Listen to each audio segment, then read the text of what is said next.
Assalamualaikum warahmatullahi wabarakatuh. Pada kesempatan kali ini saya mencoba untuk membahas materi matematika kelas 5 halaman 12 sampai dengan halaman 16 yang diambil dari buku kurikulum Merdeka volume 1. Langsung saja untuk pembahasannya. Bab 2 yaitu tentang pengukuran perkuantitas unit. Pada jam pelajaran olahraga selama 5 minggu berturut-turut, anak-anak kelas 5 berlari mengelilingi lapangan sekolah mereka. Hal tersebut dilakukan untuk mempersiapkan diri menjelang lomba maraton. Yosef dan Kadek membuat tabel berapa putaran yang mereka lalui ketika berlari pada setiap jam pelajaran olahraga selama 5 minggu. Berikut adalah tabelnya. Tabel pertama yaitu banyaknya putaran yang dilalui oleh Yosef. Pada minggu ke-1 banyak putaran yaitu 9, minggu 2 7, minggu ketiga 11, minggu ke-4 6, minggu ke-5 7, dan totalnya adalah 40 putaran. Kemudian tabel yang dibuat oleh Kadek. Minggu ke-1 banyak putarannya adalah 10, minggu kedua 8, minggu ketiga 6, minggu keempat 12, dan totalnya adalah 36 putaran. Dari tabel tersebut kita bisa tahu bahwa Yosef berlatih selama 5 minggu berturut-turut, adapun Kadek beristirahat di minggu terakhir yaitu minggu ke-5, sehingga hanya berlatih selama 4 minggu. Siapa yang memiliki persiapan yang lebih baik? Perhatikan pada beberapa pernyataan berikut. Untuk pernyataan yang pertama, jika kamu melihat total putaran, Yosef berlari lebih banyak. Adapun untuk pernyataan yang kedua, apakah kita dapat membandingkan total putaran jika banyaknya minggu tidak sama? Pernyataan berikutnya, jika Kadek tidak beristirahat di minggu terakhir, berapa banyaknya putaran yang berhasil dilaluinya? Untuk selanjutnya, jika Kadek berhasil melalui 4 putaran di minggu ke-5, maka total putaran yang dilalui adalah 40 putaran, sama dengan total putaran Yosef. Berikutnya, perhatikan pada ungkapan berikut yaitu ungkapan jika dan maka. Kata jika dilanjutkan dengan maka digunakan ketika sesuatu dimisalkan atau diperkirakan. Kata ini sering digunakan dalam matematika ketika kondisi sesuatu akan diubah-ubah untuk mendapat kesimpulan. Kita lanjutkan, yaitu tentang nilai rata-rata. 1. Jika Yosef dan Kadek berlari dengan banyak putaran yang sama setiap minggu, berapa banyak putaran yang dilalui setiap minggu tersebut? Jika kita misalkan Yosef berlari sebanyak 40 total putaran selama 5 minggu dan menempuh jumlah putaran yang sama setiap minggu, berapa banyak putaran yang dilalui setiap minggu tersebut?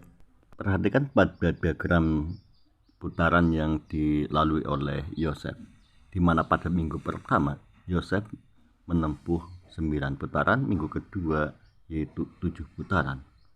Apabila pada minggu pertama dikurangi 1 menjadi 8 dan 1 tersebut ditambahkan ke minggu kedua, maka minggu ke-1 dan minggu kedua sama-sama 8 putaran. Berikutnya pada minggu ketiga.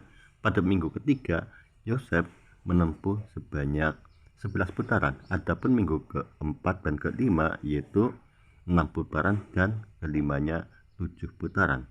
Bila minggu ketiga dikurangi 2 tambahkan ke minggu keempat, maka minggu keempat menjadi 8 putaran, dan minggu ketiga dikurangi 1 lagi tambahkan ke minggu kelima, maka minggu kelima menjadi 8 putaran, dan minggu ketiga pun 8 putaran. Dengan demikian, maka banyak putaran yang dilalui oleh Yosef setiap minggunya yaitu 8 putaran. Untuk selanjutnya, jika kita misalkan Kadek berlari sebanyak 36 total putaran selama 4 minggu dan menempuh jumlah putaran yang sama setiap minggu, berapa banyak putaran yang dilalui setiap minggu tersebut? Perhatikan pada diagram putaran yang dilalui oleh Kadek. Untuk minggu pertama menempuh 10 putaran, minggu kedua 8 putaran, minggu ketiga 6 putaran, dan minggu keempat 12 putaran. Semuanya itu ada 36 putaran. Apabila minggu pertama dikurangi 1 ditambahkan ke minggu kedua, maka yang terjadi minggu pertama menjadi 9 putaran dan minggu kedua 9 putaran. Kemudian minggu ketiga 6 putaran, minggu keempat adalah 12 putaran. Apabila minggu keempat dikurangi 3 ditambahkan ke minggu ketiga, maka minggu ketiga menjadi 9 putaran dan minggu keempat pun sama 9 putaran. Dan demikian, maka setiap minggu yang dilalui oleh kadek yaitu 9 putaran. Berikutnya ditanyakan siapakah yang berlatih lebih banyak. Dari keterangan tersebut, di mana Yosef setiap minggunya berlatih 8 putaran, adapun kadek setiap minggu yaitu 9 putaran. Dan demikian siapa yang berlatih lebih banyak yaitu kadek. Kita lanjutkan. Proses untuk membuat pengukuran dari ukuran yang berbeda menjadi pengukuran baru dengan ukuran yang sama disebut merata-rata. Berikutnya nomor 2. Ada jus buah dalam kotak-kotak berikut ini. Ayo buat rat-rat dari jus buah tersebut sehingga setiap kotak memiliki volume jus yang sama. Berikut ini ide dari kadek dan ide dari Yosef. Untuk ide dari kadek, yaitu dengan cara memindahkan jus dari kotak yang volumenya lebih banyak ke kotak yang volumenya lebih sedikit. Adapun untuk ide dari Yosef, yaitu dengan menuangkan jus bersama-sama lalu membagi jus dengan volume yang sama ke setiap kotak. Kita lanjutkan.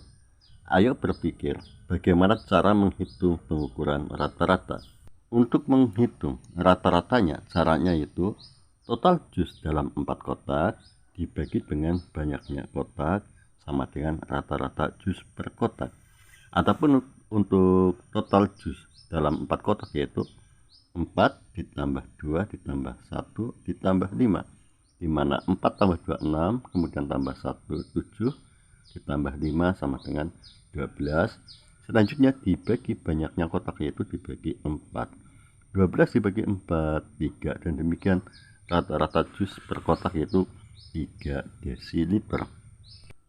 Perhatikan pada keterangan berikut.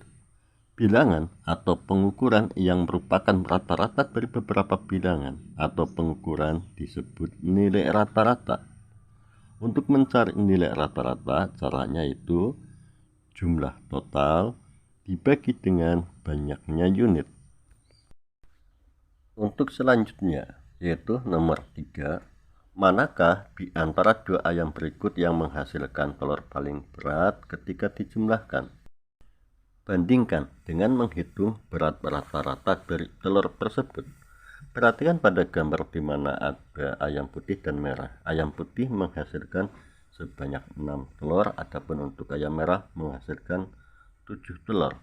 Adapun untuk ayam putih, yaitu beratnya 56 gram ditambah 58 ditambah 56 ditambah 61 ditambah 54 ditambah 57 gram sama dengan 342 gram.